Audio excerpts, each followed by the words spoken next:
Over the past year, there's been a quiet but growing irritation bubbling up across the Rogansphere and its surrounding podcast ecosystem.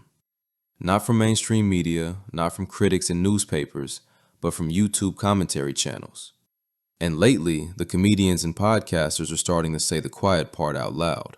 They're sick of being analyzed, clipped, criticized, and, in their view, farmed for content.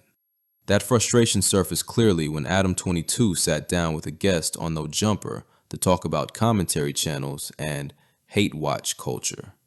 On the surface, the conversation looked like another Adam22 rant. Underneath it, though, was something bigger. A sense that the power dynamic has shifted, and not in a way that benefits the people on camera. During the discussion, Adam and his guests drifted into the familiar Rogansphere anxiety zone. Commentary channels that seemingly exist to roast, dissect, and sometimes obsess over specific comedians. Names like Brendan Schaub and Brian Callen inevitably came up. The guest alluded to a long-running critic who built an entire channel around Schaub, a reference that clearly pointed toward YouTubers like Unique Entertainment, who famously took Schaub to court and won. What do you think about that, the craze? Like, if I had a 16-year-old son who was going to be a YouTuber, I'd say make a faceless channel, develop a lisp, and just talk shit about famous comedians and podcasters.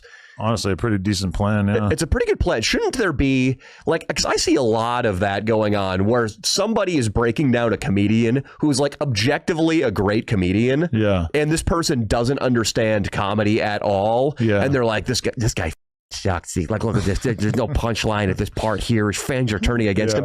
Like, there should be, like, the person you're talking shit about should get at least 50% of the ad revenue if your whole channel is built on talking shit about people.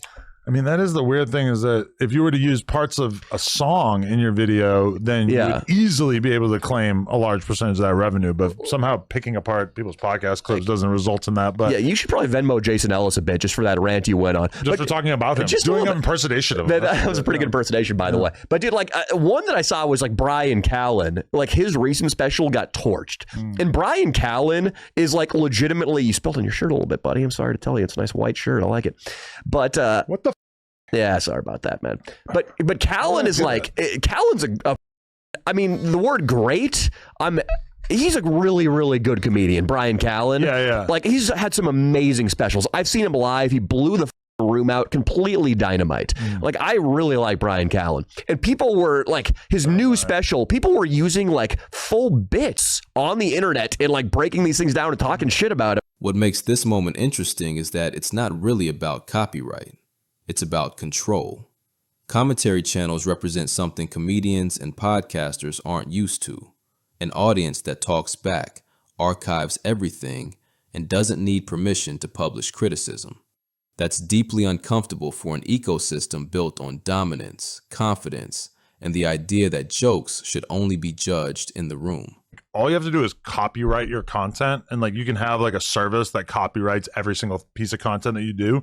And then once you've copyrighted, like, that's why you can't make a video right now that's like the top 10 UFC knockouts of all time. And then every single one is like a full 60-second clip of this guy getting knocked out. The reason why that doesn't work is because the content's copyrighted. Sure. And so I know a YouTuber who copyrights every single thing he does. And then if anybody uses his content in a way that he doesn't like, boom, it's gone. It's gone. Yeah. Smart. I guess then the downside is people can't clip your content. But maybe you could allow that. Maybe you'd have discretion just to allow that. But then that works out for them too, because then they clip your content, it gets taken down, they message you and say, yo, like, can I get this back up? And if he with you, he's like, yeah, sure. Yeah. And if he doesn't with you, it's no. How much does that cost to copyright your content? Probably not even that much. It's not that crazy. Yeah. This tension isn't limited to No Jumper. It's happening across comedy adjacent spaces. Even I got a tiny taste of it recently after making a video about Louis J. Gomez. Suddenly there's chatter about feuds even when there isn't one. For the record, I'm actually a fan of Gomez. I respect what he's built with Skankfest and the Gas Digital Network. But I also do commentary, that's the lane. And trying to be fair and impartial, which you think would be a good thing, somehow earns you labels like cuck from people who want blood, not balance. That reaction says a lot about where we are. Commentary channels aren't just reaction content anymore. They function like a new form of journalism, or at least a subgenre of it. They document patterns, pull receipts, compare statements over time,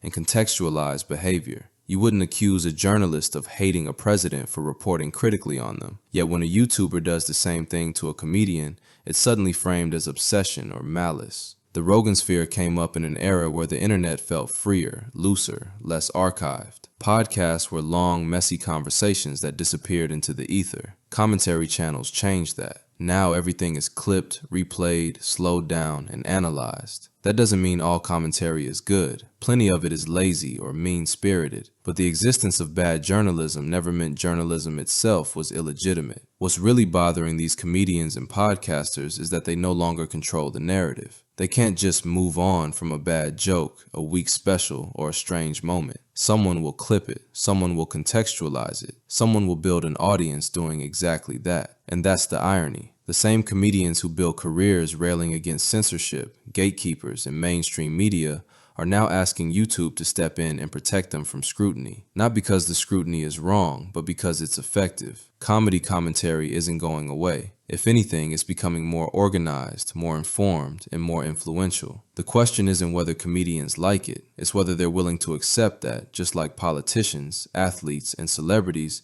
they're now part of a media ecosystem where the audience doesn't just laugh, it responds, records, and remembers.